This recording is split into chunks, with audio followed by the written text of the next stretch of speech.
Hey, y'all, and welcome to Culture Cult, where we are one podcast with 195 countries to explore.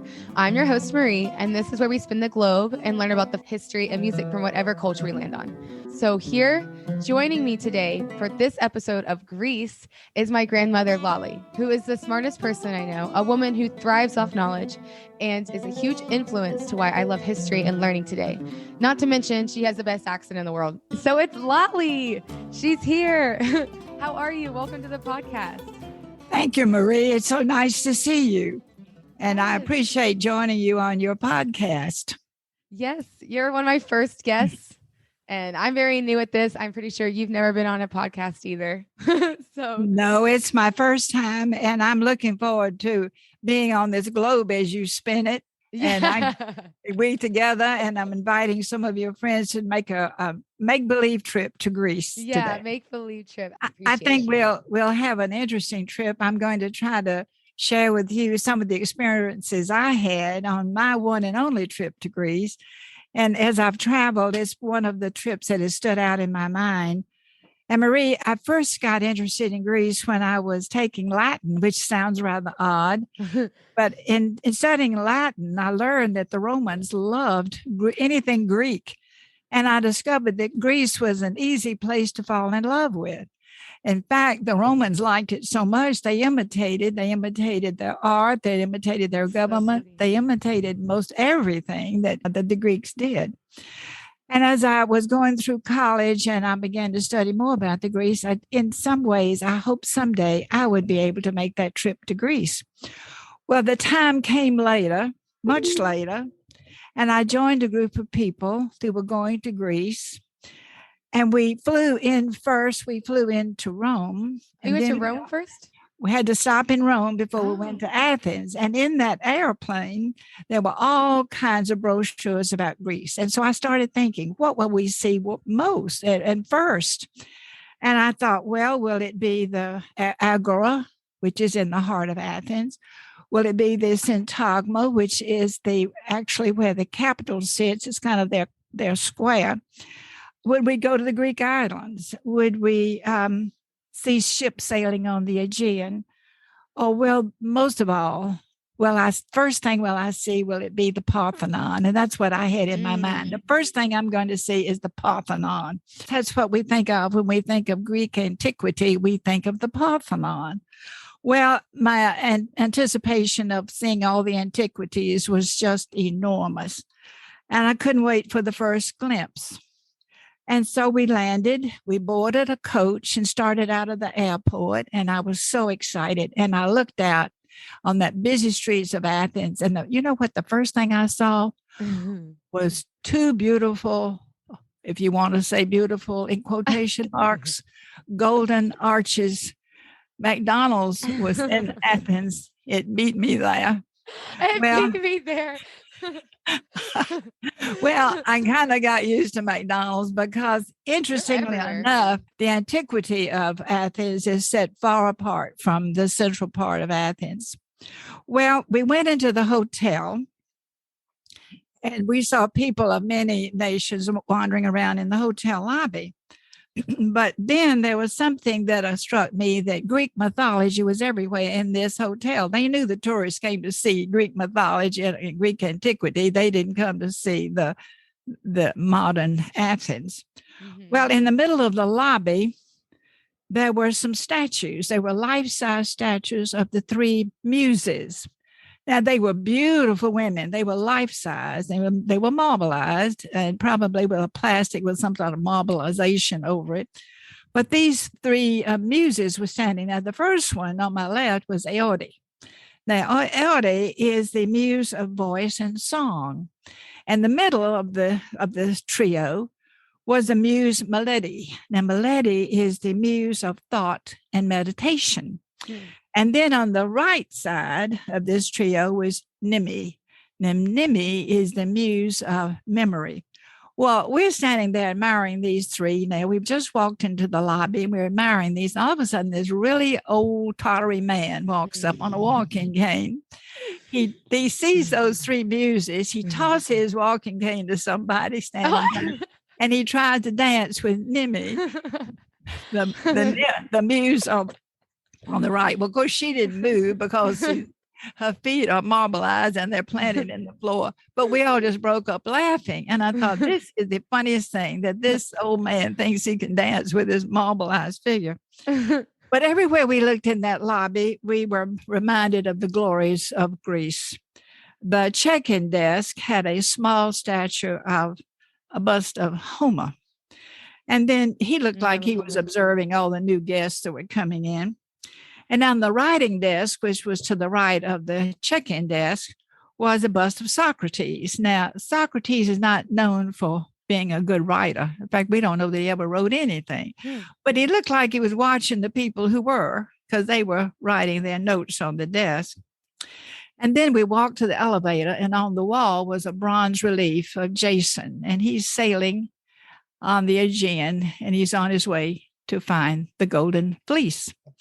Well, this hotel was wonderfully situated. It was close to the Acropolis, and we had a marvelous hotel room up on the top with a balcony, and it overlooked the Acropolis, and we could see the Parthenon. Now, at night, the Parthenon, the whole top of the Acropolis, is lighted. And it is a spectacular view. I don't have words. We had a balcony off of the hotel room, and we would sit on the balcony at night, and we could see those beautiful, the reflection of the lights off of that marvelous structure called the Parthenon. I thought about the Turks tried to take it down. They did damage it quite a bit, but they never were able to totally destroy it. And how grateful we should be that the Greeks saved that marvelous structure. And then we would have dinner sent up. And some of the people like to go out at night and go to some of the night spots. But for me, all I want to do was sit on that balcony and stare at that Parthenon. So my friend and I that was with me, we would have meals set up. And we would have souvlaki. That's very good. Is that chick? What is that? Souvlaki, that meat has a meat base, and the calamari, which is also. Oh, yes. And then we would have baklava, which would be kind of a dessert for us. And it was just a gourmet treat, and we enjoy that so much. Well, we went on then, and every good guide gives their people a chance to explore on their own, because you can go on one of these tours and it is so programmed. And you have to remember that when you travel. If you're going to travel alone, you can make your own itinerary. But if you're traveling with a group, because they got to make a cohesiveness out of the group. So people are going to be banded together in some way. But a good guide, and we were fortunate. We had an outstanding young lady. She was not only gifted in her academic pursuits, but she also knew a good bit about the history of the religion of the country. So we had kind of a double blessing there. But my friend and I decided one morning that early morning in Athens, we would explore a little bit of Athens on our own. Well, I had a tour guide, and it said one of the things that you should explore is the site where the statue of Zeus was located, because this statue is one of the 8 wonders of the ancient world. Now, all of these wonders are gone except one, and that is the Great Pyramid in Egypt. All the other wonders are gone. But this one is particularly interesting to the Greeks. And so we knew, well, you can't go to Athens and not see this spot where this great statue of Zeus used to be. So as we walked down the street, we saw this kiosk. This man was selling newspapers there. And my friend said, well, let's ask him where this location is, because after all, he probably sees tourists every day that come up to buy his newspapers. He will know where this location of where this statue used to be. So we walked up to him and we said, do you speak English? And he said, oh, yes, I speak English. I'm Greek, but I'm Greek. I'm Greek all the way. But I know English because most Greeks learn English when they're young. So I can tell you whatever you want to know. And so we said, okay, we're trying to find the statue of Zeus. Can you tell it where it is? Where was the statue of Zeus? He looked kind of puzzled, and he said, Zeus who? Well, that didn't go anywhere. So we decided. Did you have to explain to him who Zeus was?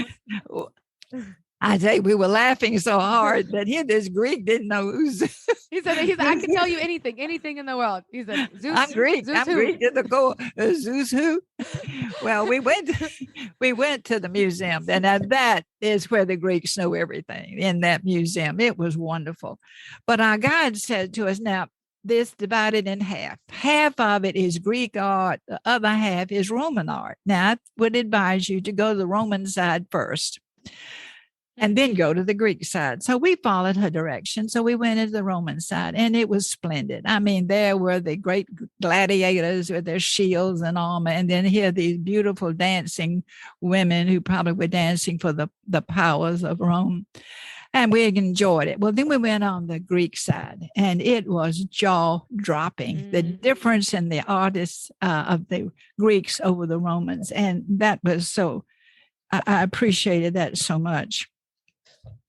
But then I want to talk a little bit about something else that was very Greek. That was, in a way, it was embarrassing. It was interesting, but it was kind of embarrassing too. The Olympic Summer Games were held in Atlanta in 1996.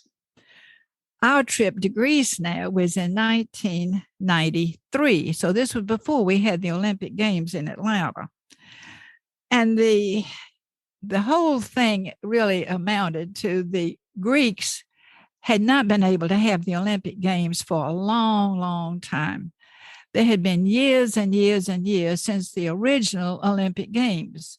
And finally, through a lot of bad government, they were able to have the Olympic Games again in 1896. So after all these hundreds of years of being denied the opportunity to have the Olympic Games, finally, Athens wanted to have a renewal of the Olympic Games in 1896. Sorry, Lollie. Why were they not allowed to have the Olympic Games? That seems to be a mystery. I never found out exactly why, but after all those centuries of being denied that, after hundreds of years of having the Greek Olympics there in Athens, they were denied it. So in 1996, it was the 100th anniversary of the restart of the games of 1896 to 1996. So the Athenians said, let us have the games in Athens in 1996 to celebrate that 100th year of restarting the games.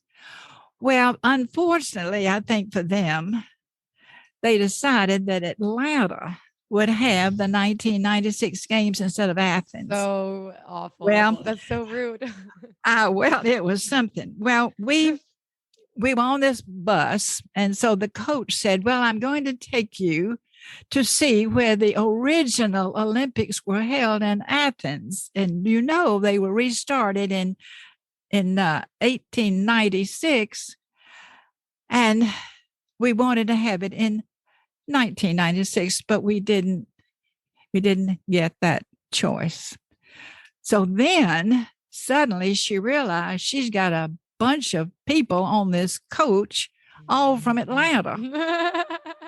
And she turned to us and she said, you're from Atlanta, aren't you? Well, yes. You stole our Olympic Games. You robbed us. Well, it was really very embarrassing there for a minute. What do? Do you say we're sorry? Do we apologize? Or we say, hard luck? Hard luck. Get it next time.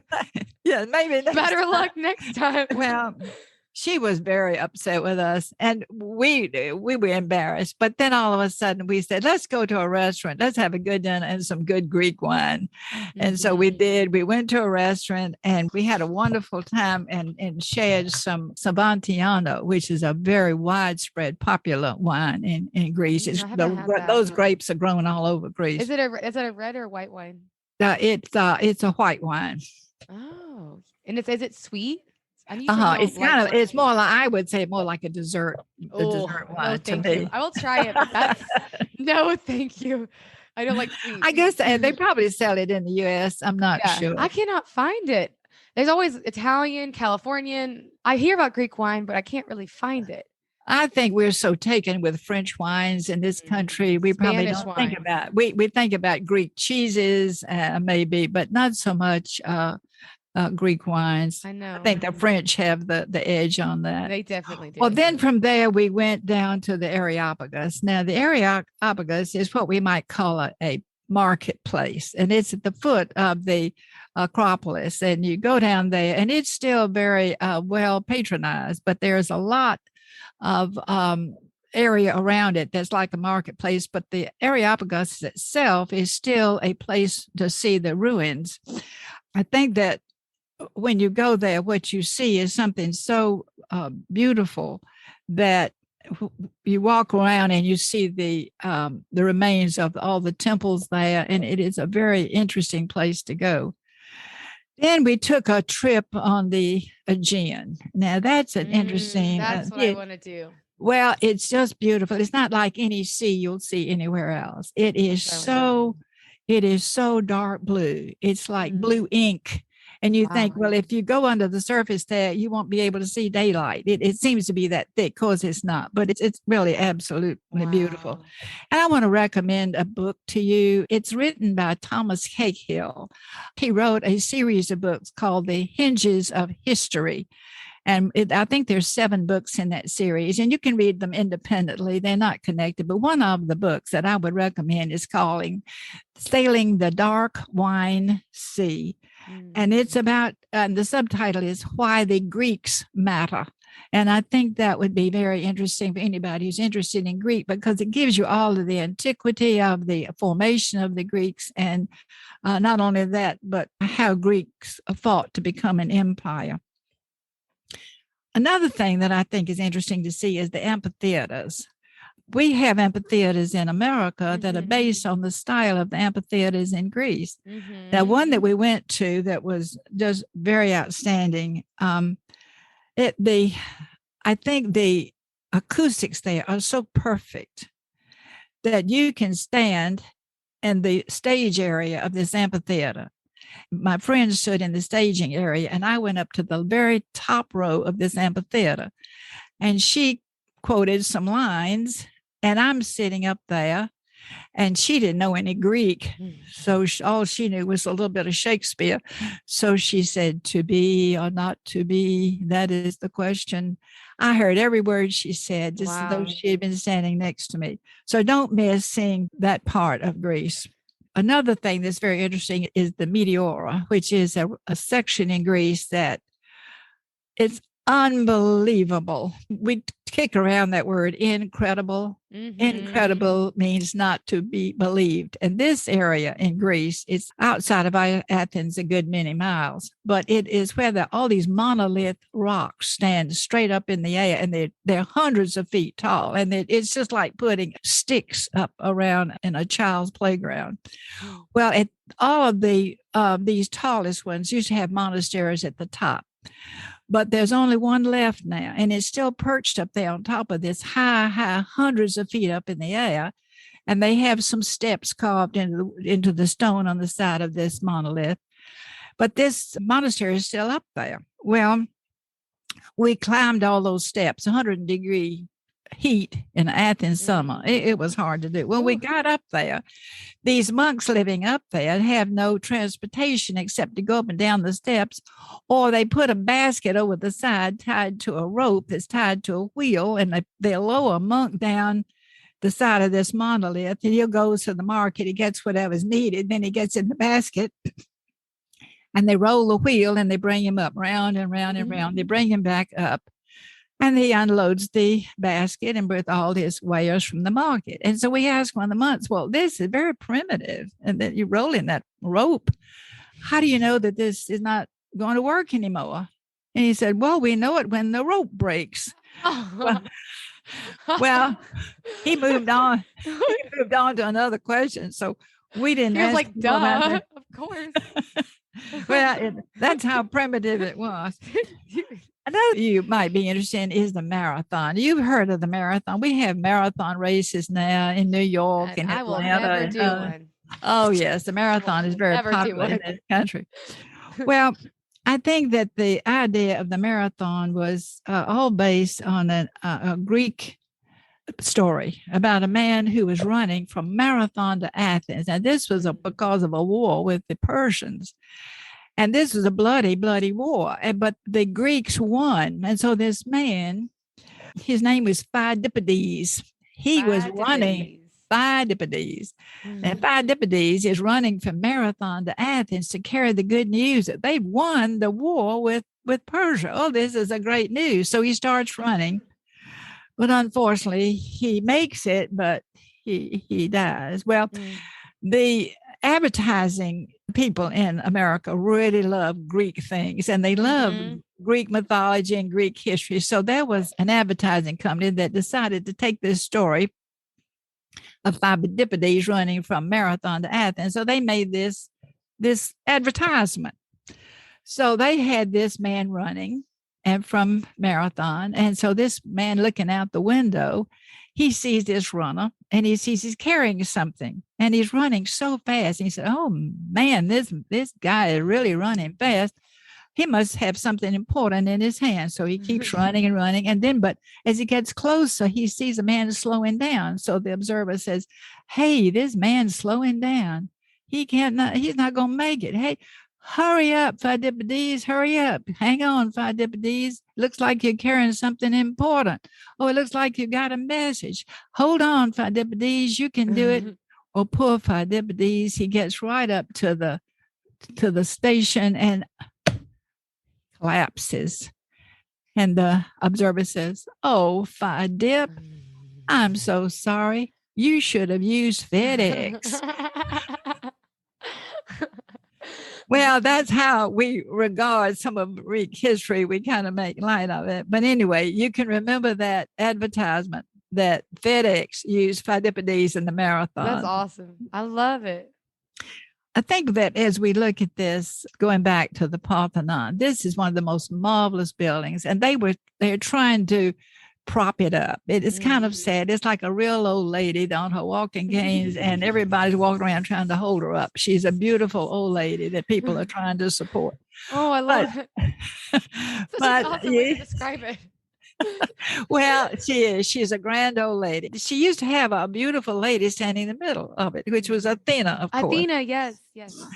But of course, she's gone. It's not there, and it's all open. You can see all the way through the statue's not there of Athena? Oh no, it's gone. And the posts are trying to fall down. These beautiful, they're Doric columns, and they're absolutely beautiful.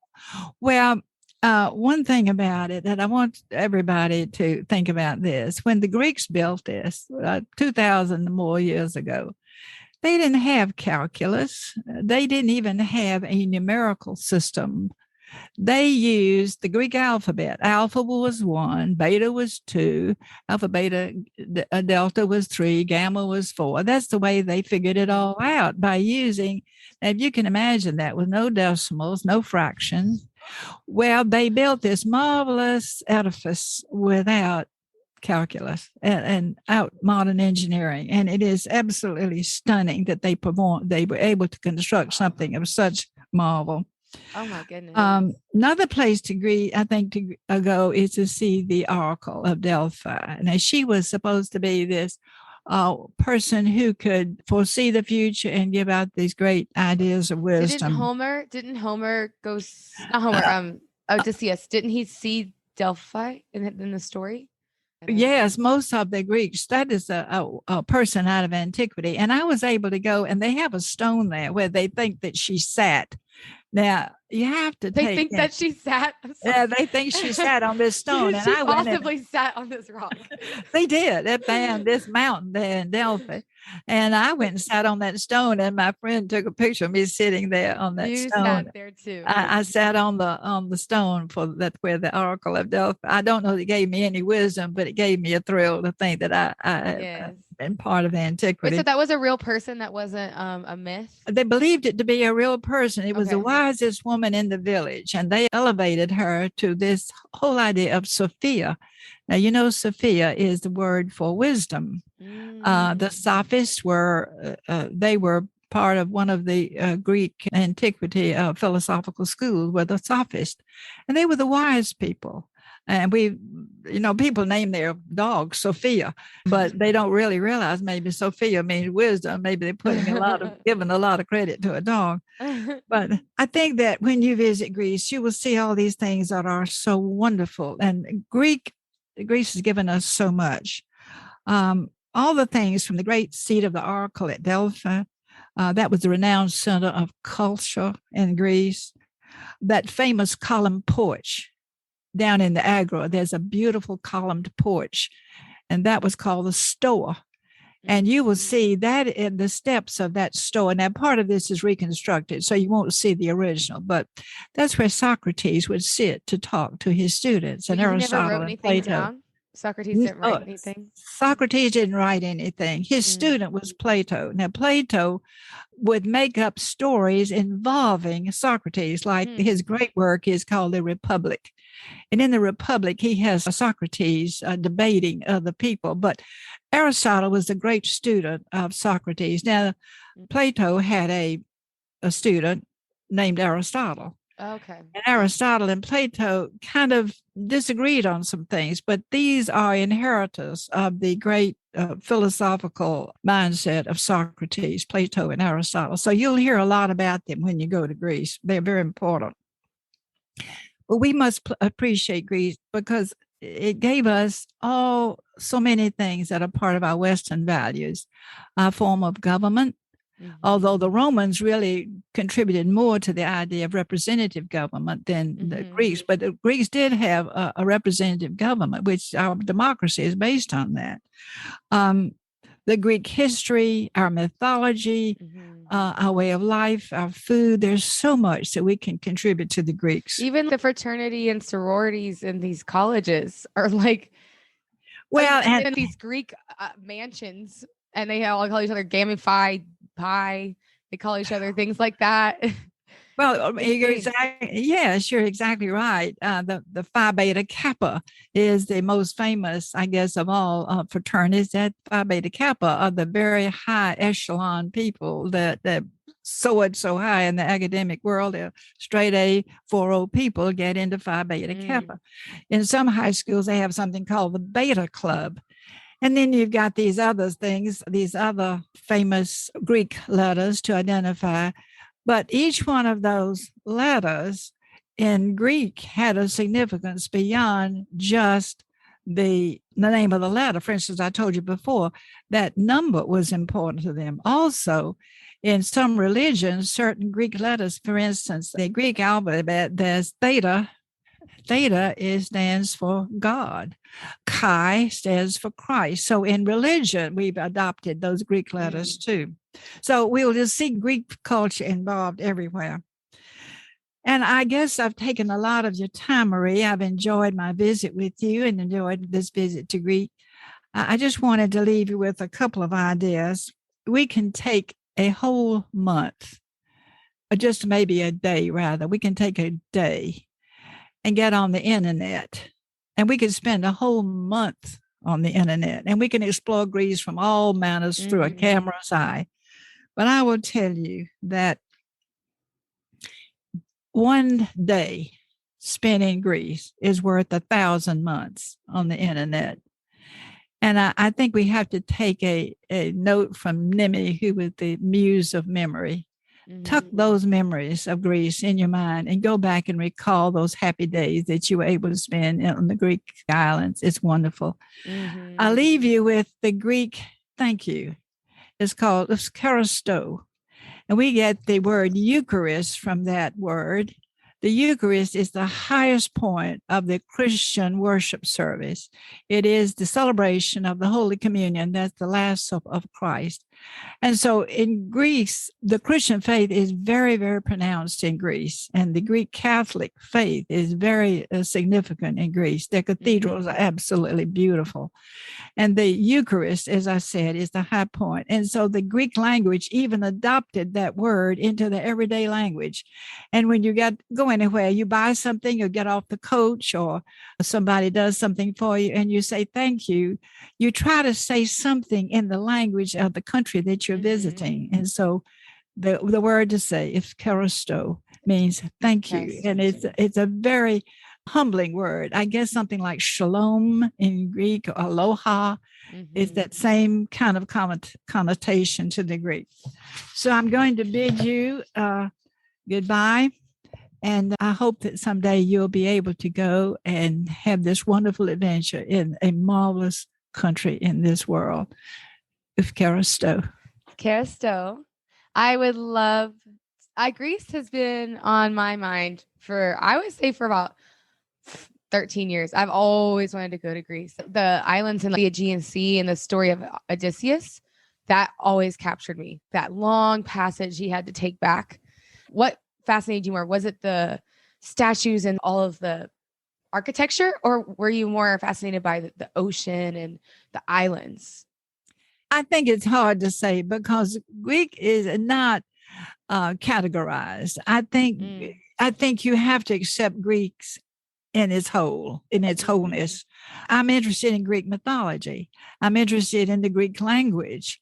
I'm sorry I didn't study Greek before I went. That was a mistake on my part. I didn't study the Greek language until I got back, and that was too bad because I think I could have gotten more of it. And I have a smattering Greek knowledge now. I can read Greek because Greek is a phonetic language.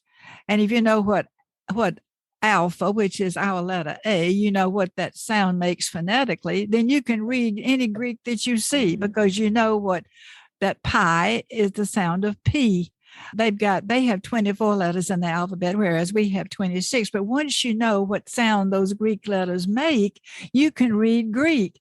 Now, that's not to say that you understand what you're reading. Language takes more than one track. We have expressive language, we have comprehensive language, and in Greek we can do expressively by pronouncing Greek, but it doesn't mean that we know what we are saying. So I've got that ability right now through my study of the Greek language. I can read Greek, but I cannot translate it. I know a few words that I recognize, like agape. There are three kinds of love in the Greek language. It's agape and philos and eros. Well, you can spell that out in Greek because it's the same letters we have for philos would be a P. It's that kind of thing. And I know what those three words mean. And if I see it in context, I know what they mean. Agape is divine love. Philos, we get the word Philadelphia from that. Oh, really? Phila. Yes, Phila is love. That's philos. That's brotherly love. And then Delphi is the Greek word for brother. So that's why Philadelphia is called the city of brotherly love. Oh. And so there's so much Greek in our language that we don't even realize. No. And every state has an Athens. Athens, every state. I think you're exactly right. And of course, in Georgia, which I'm familiar with, is in Athens, and the Athens Institute there, the university, is a symbol of culture and knowledge and wisdom. And so we can never really say we don't know Greek because we all know some Greek. And so it's just fun to explore all the things that Greek has contributed to us. And Greece now is in a bit of a problem over there economically, and I think they are still depending on their tourists. And so it's a good thing to go to Greece as a tourist. Oh, well, I love it. Thank you for sharing all that. It's my pleasure. I've had fun doing it. I've had fun going back over my photographs and take a good camera. And I would advise this too. I know it's easy to take pictures with your phone. Yeah. But find a way to get those printed because someday you're going to sit down years later and see, it's been so long. It's been 30 years since I've been. And those years that have passed by, I think if I'd had a phone, I would have probably lost them. But I had a camera and I had those prints. And now to go back. Oh, I remember that. I had forgotten. I'm glad I have this picture.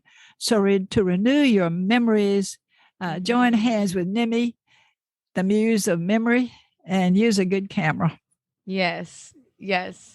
I totally agree with that. I do want to start scrapbooking because it's a big difference between just seeing your photos come to life and flipping through them versus scrolling, and each photo becomes more important. to explain to our listeners, Lollie did our first episode of Greece because she loves Greece. And I wanted her to just go all about it and just explain her whole trip and all of her memories and stuff. But actually, certain countries are going to be done in multiple episodes because I think there's a lot on them. Not that one country is more important than the other. Some just have a lot more influence or written history. For example, my first episode, Belize, there wasn't as much written history, so it was harder to stretch it into 4 episodes. But Greece, we just did the first episode, which is Lollie is doing. Then we're going to be doing a mythology episode. We'll be reading our favorite mythology stories. And then the third one, I'm so excited, Sparta versus Athens, because I know you love Athens. But I find Sparta absolutely fascinating. I remember learning that in college and being like, what kind of society is this? And why are we not talking about it as much as we should? It's pretty famous, but not as famous as I think when we talk about the Romans, the Greeks, because they didn't write anything down. They got kind of lost in the history books. So I'm really excited to talk about Sparta versus Athens. And then the 4th episode will be with my friend Josh. And this one's going to be interesting. It's about the mysterious death of a Greek aristocratic woman and her sister. And it's a story of 2 possible double murders in one family. It's not confirmed that they're murders, but I think they are. And it involves some of the wealthiest people in the 1960s, and it involves arch enemies and love triangles. It's a very, very scandalous story. So that's going to be our 4th episode of Greece, because I want to make sure we have a human interest story along with all the history. That way, everyone can relate with it, and everyone loves a good scandalous story. So that's going to be our 4th episode, which I'm very excited about. Wonderful. Well, I look forward to traveling with you. Yes. Thank you for having me. And so now I will say, if cara esto, which means, again, thanks in Greece. And remember to check out our next feature on Greece, which will be Greek mythology stories, where you can hear Lollie again. And we'll see y'all next time. Thank you, Marie. Efkaristo. Thank you. Efkaristo.